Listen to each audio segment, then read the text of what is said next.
So, dumating na ang aking first ever monofilament wig. So, bumili tayo ng lean mono. Okay, this is partial mono lang. Hindi siya yung buo-buo, ano. Gusto ko lang i-try. Hindi muna ako bumili nung, alam mo yon yung ka-level ng Deborah. Kasi nga, gusto ko muna siyang i-testing. At, ayan, kapag monofilament, medyo maganda siya, guys. No? Meron siyang, oh my God! Iba na yung suklay. Na-surprise ako. Akala ko malalaking suklay lang bibigay nyo sa akin eh. Ay, maganda pala to, guys. So, meron na siyang meron na siyang ganitong lalagyan. Oo. Iniisip ko kasi kung order ako nito, tapos merong nag-review, hindi daw maganda. Ang ganda naman eh. Oo. So, ayan.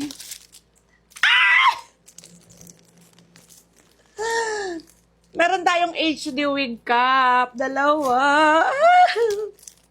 Ano pinagkaiba niya dito? Basta, madami akong beige cap. Tapos, meron naman ako to. At, ayan. This is my lean mono. Guys, nagbabagong buhay tayo, no? Iwas muna tayo sa mga hazelnuts, sa mga highlights, no? I go for the darker shades muna. So, this is color brown. Looks like natural hair na merong konting dye. Yarn. Oo, gusto ko muna ganon. Tapos, eto naman nakaraan, bumili naman ako ng red. Oo, red in color. So, this is, iba ang touch ng monofilament na lace. Napakasimple lang nito, guys. Kasi I am planning to, to wear this on daily basis. Charot. Ayan, sa mahal nito, daily lang no? Alam nyo, guys, dati, yung sabi ko, yung mga mamahalin, hindi ko suot pan-daily. Pero ngayon, kung ano yung mamahalin, yun ang pan-daily ko. Kasi nga, mas siya mas magaan. Teka, maganda ba siya sa akin? Hindi ko muna sinuklay no? Sinuot ko na lang. Parang masikip siya sa akin medyo masikip siya. Ano bang size kasi itong kinuha ko? Ano ba? May sizes ba to? Check ko nga. So, wala siyang option for sizes.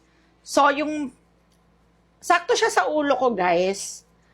Pero, medyo siya, parang, medyo masikip siya sa ulo ko, ng very light. Pero sakto siya, para siyang si Robbie, si Jisoo, gano'n na. Medyo maluwag lang ng konti. Pero okay lang yun, guys. Ang mahalaga kasya. Siguro kaya meron siyang non-slip band. Kasi wala na ako nilagay, diba? Tingnan nyo. Oo. Iayos natin yung buhok natin. So, meron pala siyang kasamang ganito, invisible eme daw to. So, kailangan ko na sigurong palitan tong mga maluwag na rin kasi yung aking mga etc. na ginagamit. Ano ba ite? Wait lang.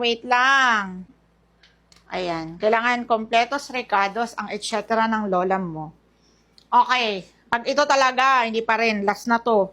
Last na mono ko na to. Pag hindi kumasya, guys. Ayun.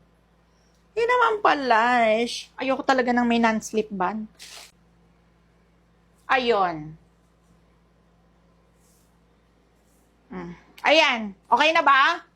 Okay na ba? Sa dami ng sinubukan. Okay. I think okay na siya.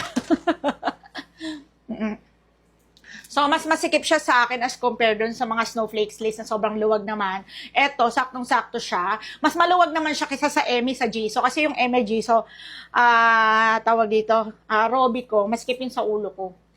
Eto naman, mabilis naman siyang ikabit. Mas okay naman siya so far. So, what do you think? Bagay ba siya sa akin, guys?